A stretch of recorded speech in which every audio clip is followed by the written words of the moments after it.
Praise the lord. ఆయన సముద్ర తీరమున మరలా నడిచిపోవుచుండెను. జనులందరూ ఆయన యొద్దకు రాగా ఆయన వారికి బోధించెను. ఆయన మార్గమున వెళ్ళుచు సుంకపు మెట్టునొద్ద కూర్చున్న అల్పై కుమారుడగు లేవిని చూచి నన్ను వెంబడించుమని అతనితో చెప్పగా అతడు లేచి ఆయనను వెంబడించెను.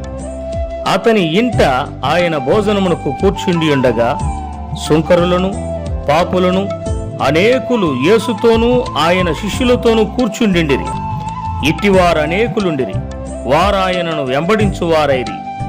పరిసయ్యులనున్న శాస్త్రులు ఆయన సుంకరులతోనూ పాపులతోనూ భుజించుట చూచి ఆయన సుంకరులతోనూ పాపులతోనూ కలిసి భోజనము చేయుచున్నాడేమని ఆయన శిష్యులను అడుగగా యేసు ఆ మాట విని, రోగులకే గాని ఆరోగ్యము గల వారికి వైద్యుడు అక్కరలేదు, నేను పాపులనే పిలవచ్చితిని గాని నీతిమంతులను పిలవరాలేదని వారితో చెప్పెను.